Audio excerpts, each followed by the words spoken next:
Hello everyone, welcome to Rohila commerce academy. आज हम class 12th accountancy के चैप्टर एनपीओ के topic calculation of material consumed during the year इसके बारे में डिस्कस करेंगे। इसमें आज मेरा ये पार्ट 3 है, इसमें मैं पार्ट 2 बना चुकी हूँ और उसमें हमने बात की थी कि सब्सक्रिप्शन के अमाउंट को हम कैसे कैलकुलेट करेंगे with the help of financial accounting. अब बात करते हैं हम calculation of material consumed during the year. मैंने लास्ट वीडियो में आपको बताया है कि आप चाहे आपका एक्सपेंस हो, चाहे कोई इनकम हो, सब्सक्रिप्शन हो, आप उन्हीं रूल्स को फॉलो करोगे क्योंकि हमें करंट ईयर की इनकम या करंट ईयर का टोटल एक्सपेंस चाहिए होता है। तो हम उन्हीं रूल्स को यहाँ पर भी फॉलो करेंगे। तो आज हम बात करने जा रहे हैं मटेरियल कंज्यूम्ड की। मटेरियल कंज्यूम्ड का मतलब होता है कि टोटल जो हमने मटेरियल खर्च किया है ड्यूरिंग द ईयर वो हमारा कितना खर्च हुआ है। तो आपके पास मटेरियल कुछ भी हो सकता है, मेडिसिन हो सकता है, स्टेशनरी हो सकती है, तो आपका कोई भी मटेरियल जिसमें आप जो आपका बिजनेस में हेल्पफुल हो, किसी भी सामान के बारे में हम ये कंज्यूम्ड वर्ड यूज कर सकते हैं। कंज्यूम का मतलब होता है हमने कितना यूज किया है, कितना खर्च किया है during the year. With the help of the consumed amount we have to calculate the surplus और deficit of our non profit organisation. तो अब यहाँ पर आपके पास इतनी सारी इंफॉर्मेशन गिवन होंगी या आपको इसमें से कोई एक इंफॉर्मेशन भी मिल सकती है, कोई दो भी मिल सकती है। मैं यहाँ पर आपको तीनों के बारे में बताऊंगी ताकि आप कंफ्यूज ना हो और आपका क्वेश्चन इजीली निकल जाए। ये आपका 3 मार्क्स का क्वेश्चन आता है बोर्ड एग्जाम में। कितने मार्क्स का आता है? 3 मार्क्स क्वेश्चन आता था। अब इसकी क्वेश्चनिंग कुछ क्या पता अलग मार्क्स की हो गई हो, तो इस पर भी मैं एक वीडियो डालूंगी आपकी कि आपका कहां से चैप्टर कितने मार्क्स का आएगा और आपका रिवाइज्ड सिलेबस क्या है, इस पर भी मैं एक वीडियो आपको अपलोड करूंगी।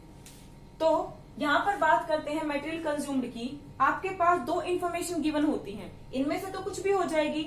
आपके पास मटेरियल के रिगार्ड में 2 इंफॉर्मेशन गिवन होती हैं। या तो आपके पास होगा पेमेंट मेड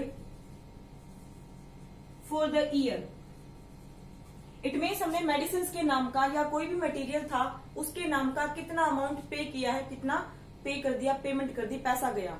तो या तो आपके पास गिवन होगा पेमेंट मेड या आपके पास होगा purchase during the year. Purchase during the year. तो दोनों के केस में आप कैसे करोगे, ध्यान रखो। इन केस अगर आपके पास परचेज गिवन है, इन केस अगर आपके पास परचेज गिवन है तो आपका क्वेश्चन बिल्कुल ही इजी है। आपको परचेज के केस में ना तो क्रेडिटर्स को देखना ना ही प्रीपेड को देखना। अगर आपके पास परचेज गिवन है तो आपको, क्योंकि यहाँ पर है purchase made during the year, यानी आपने साल की परचेज कितनी की है, तो परचेज जो आपने की है उसमें आपको इस चीज को नहीं देखना, आपको फिर सिर्फ स्टॉक को देखना है। आपके पास परचेज आ जाएगी तो आपको सिर्फ स्टॉक देखना है। तो आप उस केस में मटेरियल कंज्यूम्ड कैसे निकालोगे? मटेरियल कंज्यूम्ड, सपोज आपके पास 2 लाख या 20,000 रुपए लेते हैं, 20,000 की आपने ड्यूरिंग द ईयर परचेज की है, तो आप मटेरियल कंज्यूम्ड निकालोगे purchased plus opening stock minus closing stock. तो आपको यहाँ पर कुछ भी ज्यादा नहीं करना, आपको सिर्फ मटेरियल जो आपने परचेज किया है उसमें आपको ओपनिंग स्टॉक को एडजस्ट करना है, क्लोजिंग स्टॉक को एडजस्ट करना है, इसके अलावा कुछ भी नहीं करना। तो आपकी परचेज थी 20,000, प्लस कर दो ओपनिंग स्टॉक आपका 1,000, लेस कर दो क्लोजिंग स्टॉक आपका 2,000, तो ये आपका मटेरियल कंज्यूम्ड आ जाता है। 20,000 प्लस 1,000 21 एंड 2,000 माइनस कर दो तो आपका 19,000 रुपीज आपका मटेरियल कंज्यूम्ड है, जो आप इनकम एंड एक्सपेंडिचर में डेबिट साइड में यानी एक्सपेंडिचर साइड में शो करोगे। और आपका 1,000 आपका ओपनिंग बैलेंस शीट में क्योंकि ओपनिंग स्टॉक है, और 2,000 आपका क्लोजिंग बैलेंस शीट में क्योंकि ये क्लोजिंग स्टॉक है, वहां पर जाएगा। तो ये तो था आपका सिंपल सा जहां पर आपको परचेज ही गिवन है। बट जहां पर आपको payment made for the year given है, payment made during the year, अगर आपको गिवन है payment made during the year, तो पहले तो आप इस केस में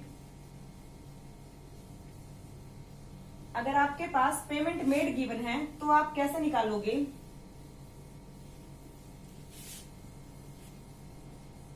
सपोज हमारे पास क्वेश्चन में गिवन है payment made during the year is rupees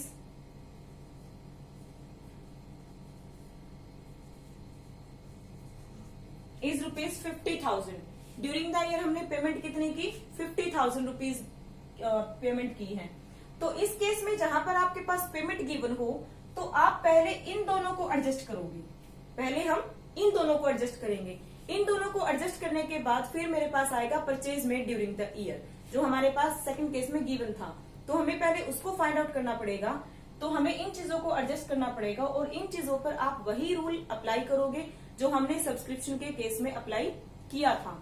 creditors it means outstanding है हमारा, क्योंकि जो हमने नहीं पेमेंट किया वो क्रेडिटर्स तो हो गए, तो हमारा ये आउटस्टैंडिंग है।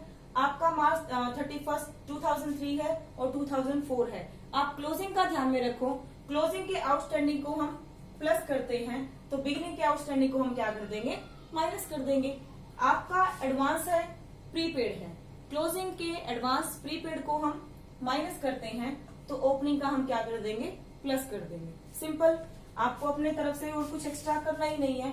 तो आप यहां पर लिखोगे outstanding at the end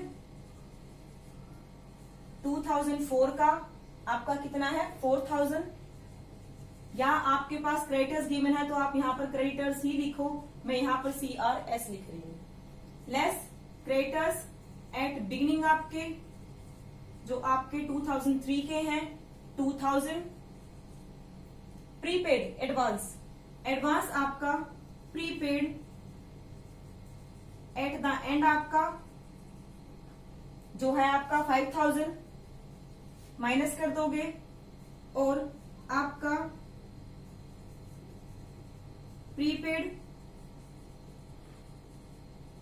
at the beginning जो आपका 4000 है उसको आप यहां पर प्लस कर दोगे।